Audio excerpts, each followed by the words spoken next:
Türkiye'de engellilerin 2'te 2'si tanımadığı kişilerin aşağılama ya da alay etme gibi olumsuz davranışlarına maruz kaldığını söylüyor. Türkiye'deki her 2 kişiden biri iş yerinde engelli bir iş arkadaşı istemiyor. Her 2 kişiden biri engelli biriyle yakın arkadaş veya komşu dahi olmak istemiyor. Ayrımcılığı önlemek için aynaya bakma vakti geldi. Bu veriler aslında tek bir şeyi anlatıyor. Ayrımcılığı önle. Ve engellilere yönelik ayrımcılığı önlemek için aynaya bakma vakti geldi. Sözünü en üstte yazan projenin arkasındaysa Görme Özürlüler Derneği Gözler bulunuyor. 1970 yılında Körlere Mutluluk Derneği olarak kurulan, 1998 yılında Görme Özürlüler Derneği adını alan Gözler, kurulduğu günden bu yana görme engellilerin yasal, sosyal ve eğitim hakları üzerine çalışıyor. Gözler'in hayata geçirdiği son çalışması ise Sabancı Vakfı Toplumsal Gelişme Hibe Programı tarafından desteklenen Ayrımcılığı Önle projesi oldu. Türkiye'de engelli sorunları sadece ve sadece ekonomik ve sosyal sorunlara indirgenmiş durumda. Öyle bir algı var. Biz bunun kısmen doğru olduğunu düşünüyoruz.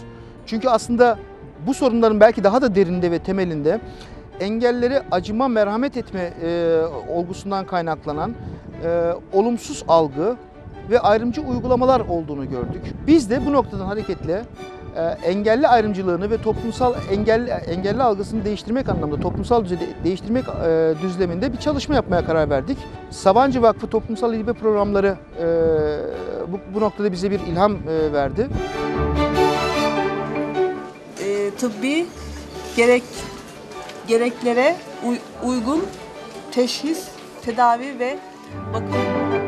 Ayrımcılığı Önle projesi kapsamında 8 ilde 40 binden fazla engelli kişiyle çalışan 32 sivil toplum kuruluşu İstanbul'daki eğitimlerde bir araya geldi.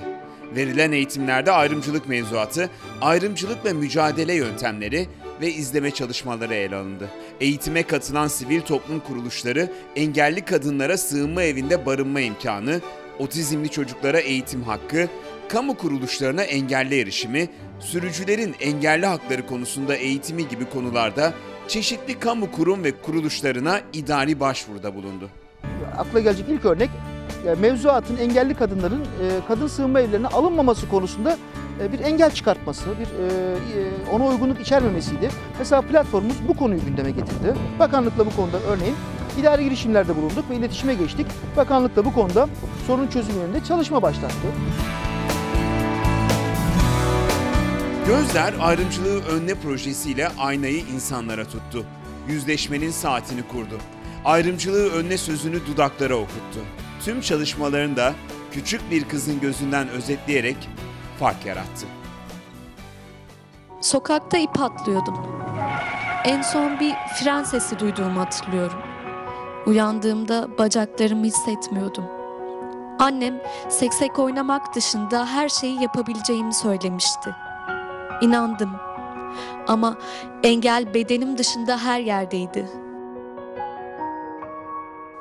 En büyük hayalim mimar olmaktı. Bir arkadaşım, senin yerinde olsam meslek seçmezdim, ne iş verirlerse yapardım demişti. Hatta bir gün sınıf arkadaşımın, çizimin güzel de bu iş çizmekle bitmiyor dediğini hiç unutmuyorum. Sonra anladım. En büyük engel kalbimizde olurmuş. Ama aynaya bakınca yüreğimiz görünmüyor.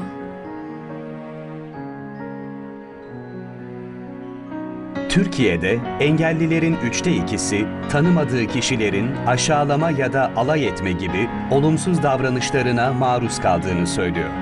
Türkiye'deki her 2 kişiden biri iş yerinde engelli bir iş arkadaşı istemiyor. Her 2 kişiden biri engelli biriyle yakın arkadaş veya komşu dahi olmak istemiyor.